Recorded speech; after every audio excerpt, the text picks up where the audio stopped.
All right, Garrett Johnson out here at Bay Hill with Justin Rose and Arnold Palmer. Bay Hill, what did that mean to you when you think back? Well, listen, I've been a bit of an Orlando boy, This is kind of where I hung my hat when I first moved over to America. Both my kids have been born in Orlando in the Winnie Palmer Hospital for Women and Children, so special place for me. But obviously, Arnold not being with us anymore, but I think obviously his legacy lives on very strongly with this tournament and all of Orlando. Yes. Well, I think about your game. You've been such a consistent driver of the ball over the years, and I think for the amateur at home, what can we do better with our driver? I guess there's a lot. There's a lot, probably, no doubt. But I think often that I see people trying to hit the ball too hard, and they try to hit it hard from the top of their swing. So, one of my go-to tip in Pro-Ams is try to make the fastest part of your swing feel like it's a foot past the ball. You're always going to be fast at the ball, but by trying to feel like you make the fastest part of your swing a foot past the ball, it stops you getting very quick from the top. You hold a little bit more angle, a bit more lag, and you may have more of a chance of hitting the inside of the ball and creating a draw if you can do that. So, I see people, as soon as they hit from the top, they tend to slice the ball. Yeah, well, you're talking about angle and lag. How does that relate to iron play as we try to get precise with our irons? So I think the biggest thing with iron play is, you're right, strike is so important with iron play. I think a lot of people they love it when they're in the first cut, or they love it hitting off turf or range mats. But when you get on the tight grass, it obviously, it's the real deal. Everything changes, right? So the biggest thing there is to kind of try to control your sway. You want to stay really centered on the ball in your backswing. So I think for a lot of amateurs, they will make their turn and they'll start to drift off of the ball. To the right, so you want to start to feel like you're really extending your back to stay in a sort of a straight line. I think you've done that a few times, my friend. It's actually what I'm working on at the moment. Yeah, I have a tendency to still just move off the ball a touch. Yeah, well, and as it comes to short game, it's such an important part, and I think we ignore it oftentimes. But what would be your advice with chipping around the greens? How can we get better there? Visualization, like how would if you were to throw the ball, that's a good start. Okay, if I was to throw the ball, where would I have to land it for it to have the right amount of energy to run out to the pin? Obviously the higher you throw it, the quicker it's going to stop. The lower you throw it, the more it's going to run on. So, and then I think having that sort of visualization at least gives you half a chance to pick the right club to then hit the right chip shot. But I think seeing the shot that you want before you chip it is kind of a big part of that, because chipping is all about feel and touch, right? So if you give your brain some good inputs and good visualization, your body has half a chance of doing it. Well, speaking of seeing shots, you've mentioned over the last 3 or 4 years that your putting has really become the strength of your game. Yeah. What would be your overall advice to really dial in our putter in general? So going with more like a metronomic type of vibe with your putting. I feel like people who struggle with their putting tend to be out of rhythm. They'll either have a very slow backswing and then hit the ball, or have a very fast backswing and decel.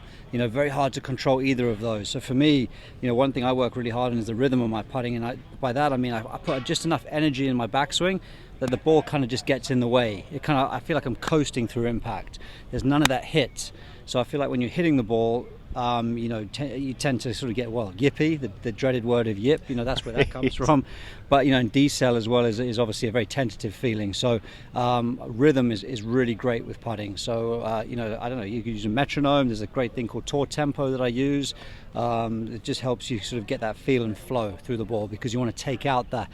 For me with putting, you want to take out the hands as much as possible. And if you really create a great rhythm, there's not much acceleration through the ball that's required.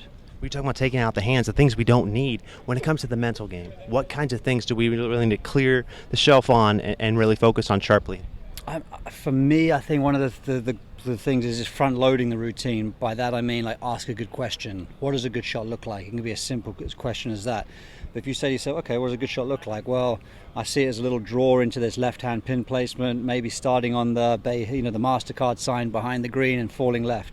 So Right. as soon as you say that, you're giving yourself loads and loads of positive inputs. But if you walk into the ball without really much of a clue, what chance do you have? All I know is if I've seen a good shot, there's certain things that are going to happen because of that. I'm going to put the ball a little bit back in my stance to help hit the draw. The few things are probably going to happen because I have an intention. So you start with a good intention, see a good shot. Might not always happen, right?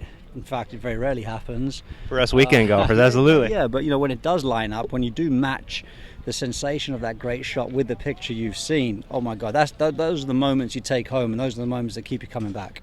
Hopefully we can convince our kids to keep after those moments too, right? Yeah, exactly. But kids are the best because they forget the bad shots. We dwell on them. Kids are like, on to the next one. It's all good. Right. Well, I'm going to put you on the spot. Your overall equipment. Go through the bag real quick. What are your 14 clubs at the moment? A whole mixed bag. I've got a Callaway driver playing the Paradigm, which seems to be doing well out on tour. I've got some old TaylorMade 3-wood still in my M6 3-wood and 5-wood. Degrees on those guys? Oh, 15 and 19, I guess. 9 on the driver, or what? 8.5, I think, is probably what it measures out at. Then I've got some Cobra sort of irons that sort of flow through the set from a blade up until 7-iron, and then the cavity back 654, and then Vokey in 52 and 56, and then a TaylorMade high toe, and then my Axis 1 putter, which has been a staple for me for about 4 or 5 years now. Man. Well, there's so many. Those are the tools for the trade. When I think of a course that you've played well so much over the years, Augusta National really comes to mind. You said in the past that you had one arm in the jacket. What is it about that place, and what would it mean to you to really have a good chance again on the back nine coming up? Yeah, I think obviously one of those it's one of those places I get the feel-good factor. You just have to arrive through the gates there. You got Magnolia Drive in front of you. You get out onto the back end of the clubhouse, and the course just opens up in front of you. It's just a place I feel. There's Zach Johnson, actually. He's won it. Past winner, 07, yes. Maybe it's a good omen, but well, let's go have a beer with him. Maybe he's got some advice. Yeah, exactly. No, he's got lots of advice. I was actually in the hunt that year in 07, so he nicked that one from me too. But it's a place that, just like I said, I love sharing with family and friends. We all go there, we all enjoy the experience, we stay in the house, we have great time together, and we enjoy the golf. But listen, back nine on Sunday is where it all starts, and you just got to stay ice cold around that course, because as many birdie opportunities as there are on Sunday, there's always something lurking around the corner, so you got to stay super focused. Yeah. I know it was emotional for you to win the U.S. Open and not have your dad there because he had passed. Your kids are 13 and 10 now, and to be able to come home with the Pebble Beach trophy from your most recent win, like how special is it to kind of share as a family with the fruits of your labor, really? Yeah, absolutely. So I guess it's been 4 years since I'd won a tournament, so the kids would have been obviously much younger, 9 and 6, and less engaged in golf. Obviously they've seen me, as they grow up, they're a bit more aware, and obviously they know that I travel and I'm away, and they pay a bit more attention, and they maybe see what I'm doing, whether it be through social media or whatever it might be. So they're more connected now to my golf than they were when they were young. Unfortunately, I was better when they were young. You know what I mean? I was winning more often. 07, 2010, yes. Doral, 2012. Yeah. So anyway, but listen, it was nice to share that moment with them, show them that the old man still got it, and show them that it's hard work. You've got to persevere, right? When things don't go well, those are the learning moments, the teaching moments, and you only get better through mistakes. We don't like the mistakes. Obviously, if you keep making the same mistake, that becomes a habit.